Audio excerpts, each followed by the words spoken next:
Olá, estimado irmão e irmã na fé em Jesus Cristo. Nós iniciamos este momento devocional em nome de Deus Pai, Filho e Espírito Santo. Amém. Façamos oração. Ó Senhor nosso Deus, como é bom sabermos que o Senhor é o nosso Pai, que o Senhor cuida de nós, que as nossas vidas estão nas Tuas mãos. Abençoa este dia, abençoa o meditar da Tua Palavra. Abra o nosso coração e a nossa mente para que possamos ouvir a Tua Palavra, possamos entendê-la, possamos crer nela e viver de acordo com ela diz. Isso te pedimos e agradecemos em nome de Jesus Cristo, Teu Filho, nosso Senhor e Salvador. Amém. Que a graça, a paz e o amor daquele que veio, daquele que vem e daquele que virá em glória, Jesus Cristo, nosso Senhor e Salvador, permaneçam hoje para sempre com todos vocês. Amém. Queremos meditar nas palavras de Isaías, capítulo 56, versículos 3 a 8, que diz assim: O estrangeiro que adora o Senhor não deve dizer, o Senhor vai me expulsar do seu povo.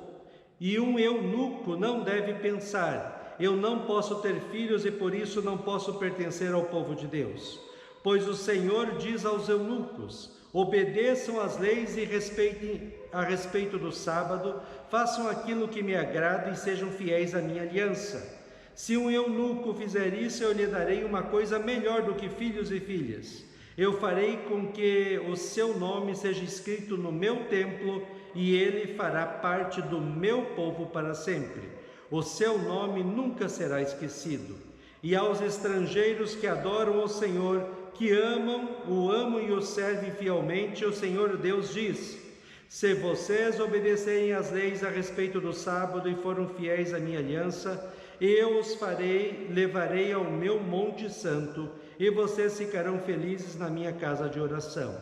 Eu aceitarei os sacrifícios e as ofertas que vocês apresentarem no meu altar, pois a minha casa será chamada casa de oração para todos os povos. Vou trazer ainda outros para a terra de Israel e juntá-los ao meu povo, que eu já trouxe de volta. É isso que diz o Senhor Deus, que trouxe de volta para a terra de Israel o seu povo, que era prisioneiro em terras estrangeiras. Estimado irmão e irmã, existem no mundo vários grupos organizados, como torcidas de futebol, grupos de ação social, grupos políticos, etc.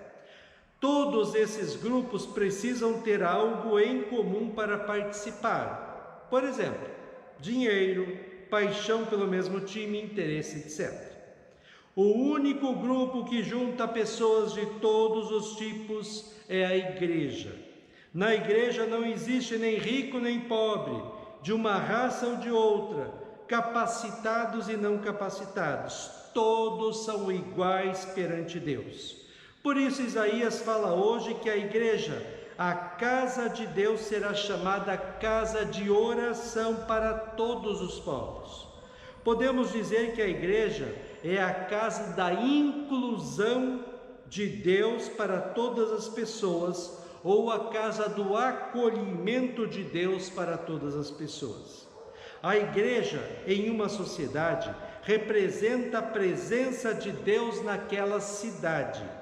Lá na igreja, as pessoas buscam a presença de Deus, a sabedoria de Deus, o encontro com Deus, a salvação de Deus.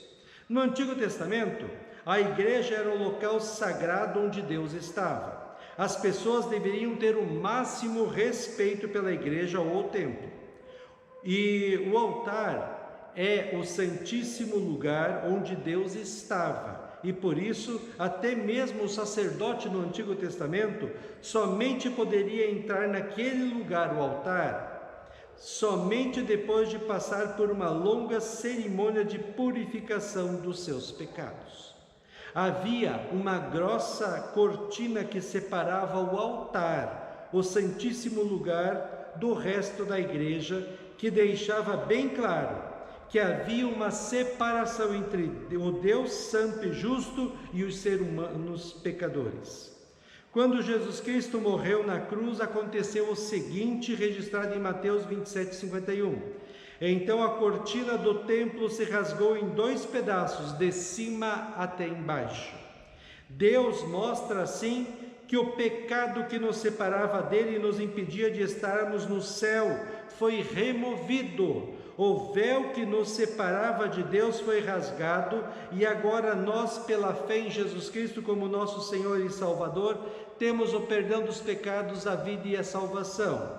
Com a morte de Jesus, nós fomos salvos dos pecados do diabo e do inferno. Agora nós, transformados em filhos e filhas de Deus, temos acesso a Deus, mesmo cheios de pecados. O sangue de Jesus Cristo derramado da cruz nos salva e nos aproxima de Deus, que ao ponto que Ele chega a nos tratar como seus filhos e filhas. Também muda a questão do templo, a casa de Deus, onde Deus habita no Novo Testamento. Embora continue existindo nas cidades as igrejas, que continuam sim sendo a casa do encontro do pecador com o Deus de amor e perdão, existe um outro templo em que Deus habita a partir de Jesus, como diz 1 Coríntios 6, 19 e 20. Será que vocês não sabem que o corpo de vocês é o templo do Espírito Santo que vive em vocês? Eles foi dado por Deus. Vocês não pertencem a vocês mesmos, mas a Deus, pois Ele os comprou e pagou o alto preço. Portanto, usem o corpo de vocês para a glória de Deus. Agora, Deus habita em nós. Nós somos a casa de Deus. Nós somos o templo do Espírito Santo. Por isso, Deus diz que nós precisamos viver uma vida santificada segundo a sua palavra.